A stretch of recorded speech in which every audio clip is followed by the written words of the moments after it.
আসসালামু আলাইকুম তৃতীয় শ্রেণীর শিক্ষার্থীরা, তোমরা সবাই কেমন আছো? আশা করি আল্লাহর রহমতে সবাই ভালো আছো। আজকে আমরা পার্ট 19 নিয়ে আলোচনা করব। তাছাড়াও পার্ট 19-এর মধ্যে যত সমস্যা আছে সবগুলো আমরা সমাধান করব। তার আগে একটু বিস্তারিত বলে নিই। আজকে পার্টটি হচ্ছে ঢাকায় মুসলিম। তো একটু খেয়াল করো, এখানে কিছু তথ্য বলে দিয়েছে। অর্থাৎ এখানে একটা পত্রিকা দেখতে পাচ্ছি। পত্রিকা মানে কি? খবরের কাগজ। দেখো এখানে শিরোনাম কি বলছে, দৈনিক সকাল বিকালের খবর, ছোটদের পাতা ফিরে এলো ঢাকায় মুসলিম। আচ্ছা একটু খেয়াল করো, এটা হচ্ছে খুবই গুরুত্বপূর্ণ। এখান থেকে মনীষী সবগুলোর সমস্যা আমরা সমাধান করতে পারবো। তার আগে এটা একটু আমরা পড়ে নিই। আমি যখন পড়বো তোমরা একটু মনোযোগ দিয়ে দেখবা। তাছাড়াও রিডিং থেকে কীভাবে প্রশ্ন আসে সেটা আমি বলে দেব। তো দেখো এখানে কি বলা হয়েছে, বাংলার পুরনো এক কাপড়ের নাম মুসলিম। তাহলে যদি বলে মুসলিম কি, তাহলে আমরা কি লিখতে পারি? বাংলার পুরনো এক কাপড়ের নাম মুসলিম। এই কাপড় মিহি সুতায় বোনা হতো। মিহি মানে একেবারে চিকন, কেমন চিকন সুতায় বোনা হতো। মুসলিমের জন্য ঢাকা ছিল বিখ্যাত। তাহলে মুসলিমের জন্য কোন জেলা ছিল বেশি বিখ্যাত? ঢাকা। মুসলিম খুব স্বচ্ছ ও সূক্ষ্ম কাপড়। মুসলিম শাড়ি আংটির ভিতর দিয়ে অনায়াসে গলানো যেত। অর্থাৎ যেখানে একটা আংটির মধ্যে দিয়ে কী হতো জানো, এই মুসলিম কাপড়টি খুব সুন্দর করে অনায়াসে বের করা যেত। তারপর দেখো মুসলিম কাপড়ের সুতা তৈরি হতো ফুটি তুলা থেকে। তাহলে মুসলিম কাপড়ের সুতা কই থেকে, কোন তুলা থেকে তৈরি করা হয় বলো তো? আমরা লিখতে পারি মুসলিম কাপড়ের সুতা তৈরি হতো ফুটি তুলা থেকে। কেমন? তারপরে দেখো চরকা কেটে তুলা থেকে সুতা বানানো হতো। তাঁতিরা মিহি সুতা তাতে বুনে মুসলিম কাপড় তৈরি করতেন। মুসলিম তৈরির জন্য বিখ্যাত ছিল ঢাকা সোনারগাঁও অঞ্চল। তাহলে মুসলিম তৈরির জন্য কোন অঞ্চল বেশি বিখ্যাত ছিলেন? ঢাকার সোনারগাঁও। তারপরে দেখো শীতলক্ষ নদীর পানি ও বাতাস ছিল মুসলিম তৈরির উপযোগী। তাহলে মুসলিম তৈরির উপযোগী ছিল কোনগুলো বলতো? আমরা লিখতে পারি নদীর পানি ও বাতাস। আরব, ইরান, চীন থেকে বণিকরা আসতেন মুসলিম কিনতে। তাহলে কারা কারা মুসলিম কিনতে আসতেন বলতো? অর্থাৎ কোন দেশ থেকে মুসলিম কিনতে আসতেন? আমরা লিখতে পারি আরব, ইরান, চীন থেকে বণিকরা আসতেন মুসলিম কিনতে।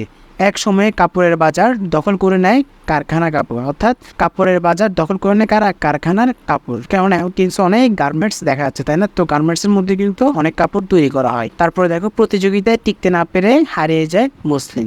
তাহলে দেখো মুসলিম কেন হারিয়ে যায়? এক সময় কাপড়ের বাজার দখল করে নেয় কারখানার কাপড়, প্রতিযোগিতায় টিকতে না পেরে হারিয়ে যায় মুসলিম। মজার ব্যাপার হলো আবারও ফিরে এসেছে মুসলিম। গবেষক ও বিজ্ঞানীরা মিলে তৈরি করেছে নতুন মুসলিম। মুসলিম আমাদের ঐতিহ্য। আশা করি তোমরা এই খবরের যে পাতাটি আছে সেটা ভালো করে বুঝতে পেরেছ। তারপরে দেখো এখানে কিছু শব্দ অর্থ দিয়ে দিয়েছে। আমরা শব্দ অর্থগুলো একটু বোঝার চেষ্টা করি। মিহি অর্থ কি?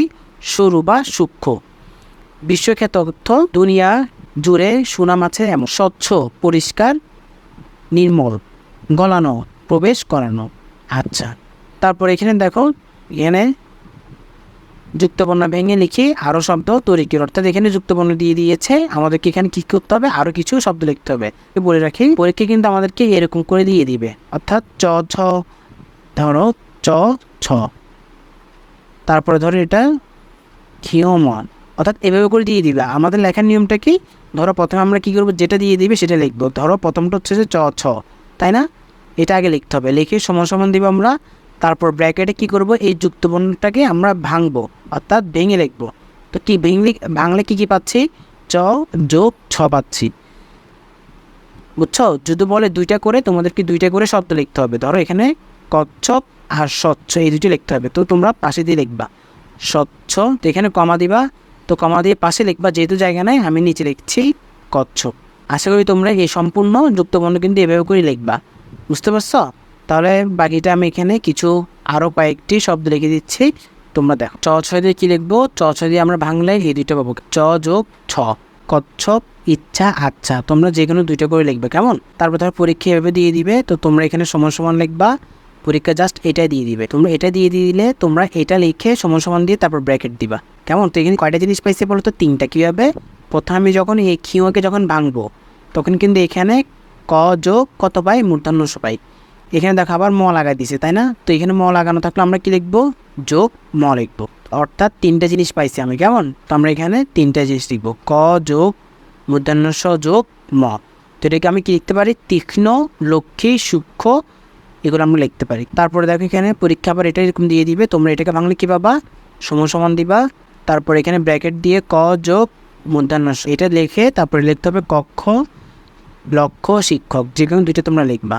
পরীক্ষা এটাও দেওয়া থাকবে, এটা দেওয়া থাকলে তোমরা এটা লিখবা বরিকা জ যোগ ইয়। তারপরে এটাকে আমি কী লিখবো, বিজ্ঞপ্তি, জ্ঞান, বিজ্ঞ। আবার এটা ইয়চ কিন্তু স্যার এভাবেও লেখা থাকে, আবার কিন্তু এভাবে লেখা যায়। এই যে দেখো আমি দেখা দিচ্ছি কীভাবে লেখা যাচ্ছে, কিন্তু কি ইয়চ। পরীক্ষায় এভাবেও আসতে পারে, এভাবেও আসতে পারে, যেভাবে আসুক না কেন তুমি এভাবে লিখবা।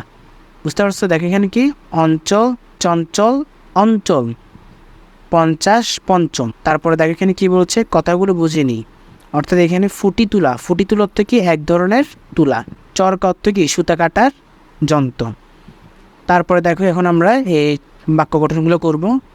নিচে শব্দগুলো দিয়ে বাক্য তৈরি করি। আমাদেরকে বাক্য তৈরি করতে হবে, ধরো পত্রিকা দিয়ে আমার এটা একটা শব্দ, তো এই শব্দ দিয়ে আমাদেরকে বাক্য তৈরি করতে হবে।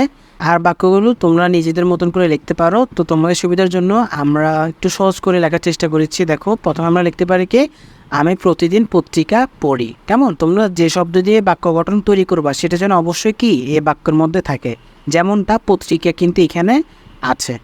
কেমন? তারপরে দেখো বিখ্যাত, তো বিখ্যাত দিয়ে আমি কি লিখবো, বিখ্যাত লোকদের অনুসরণ করব। তারপরে দেখো কারখানা, শ্রমিকরা কারখানায় কাজ করেন। তারপরে দেখো প্রতিযোগিতা, আমি দৌড় প্রতিযোগিতা প্রথম হয়েছি। তোমরা এভাবে লিখতে পারো অথবা তোমাদের নিজেদের মতন করে বাক্য তৈরি করতে পারো। তারপর দেখি এখানে কি বলেছে, মুখে মুখে উত্তর বলি ও লিখি। তো আমাদের কি এগুলো এখন সমস্যাগুলো সমাধান করব। তো দেখো এখানে কি বলেছে, মসলিন কি, বাংলার এক পুরনো কাপড়ের নাম মসলিন। তোমরা এতটুকু লিখলে উত্তরটা হয়ে যাবে। মসলিনের সুতা কীভাবে তৈরি হতো, মসলিন কাপড়ের সুতা তৈরি হতো ফুটি তুলা থেকে, চরকা কেটে তুলা থেকে সুতা বানানো হতো। কারা মসলিনের তৈরি কাপড় কিনতে আসতেন, আরব, ইরান, চীন থেকে বণিকরা মসলিনের তৈরি কাপড় কিনতে আসতেন। মসলিন কেন হারিয়ে গেল, বর্তমান প্রতিযোগিতার বাজারে টিকতে না পেরে হারিয়ে যায় মসলিন। তাহলে মসলিনটা কেন হারিয়ে গেল আশা করি তোমরা বুঝতে পেরেছ।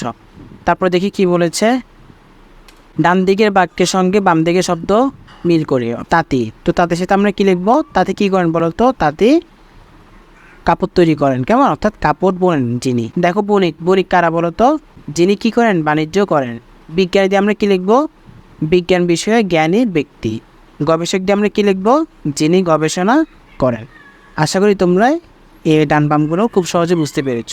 তারপর দেখো ছবির দিকে একটু খেয়াল করে, এখানে কি বলা হয়েছে, ছবি দেখে বাক্য লেখা। অর্থাৎ এখানে কি দেখা যাচ্ছে বলো তো, নিশ্চয়ই একটা কি মসলিন শাড়ি তারা বুনতেছে, তাই না? তো এই বিষয়ে চলো আমরা এখানে কয়েকটি বাক্য লেখা স্টার্ট করি। দেখো আমরা এখানে লিখতে পারি, এটি একটি হস্তচালিত তাঁতশিল্প। হস্তচালিত মানে স্যার কি জানেন, হস্তচালিত হচ্ছে এই হাতের দ্বারা যে কাজ করা হয় সেটি হচ্ছে হস্তচালিত। তাহলে দেখো এখানে কি দেখা যাচ্ছে, একটি শাড়ি বুনতেছে, তাই না?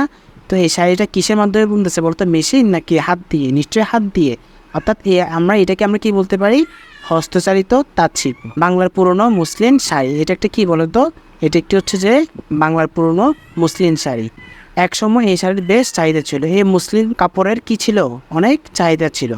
তারপরে দেখো লাস্ট, চরকা কেটে ফুটি তুলা থেকে এই সুতা তৈরি করা হয়। তাহলে এটি যেহেতু একটি কি মসলিন শাড়ি, তাহলে মসলিন শাড়ি কীভাবে তৈরি করা হয়, চরকা কেটে ফুটি তুলা থেকে এই সুতা তৈরি করা হয়। আশা করি তোমরা খুব সুন্দর করে এটা বুঝতে পেরেছো। যদি ভালো লাগে অবশ্যই আমাদের ইউটিউব চ্যানেলটি সাবস্ক্রাইব করে রাখবা পরবর্তী সকল ভিডিওগুলো পাওয়ার জন্য। ইনশাল্লাহ আমরা নেক্সট পার্ট 20 নিয়ে আলোচনা করব। আজকে এতটুকু পর্যন্ত, সবাই ভালো থাকবা, সুস্থ থাকবা। আসসালামু আলাইকুম ওয়া রাহমাতুল্লাহ।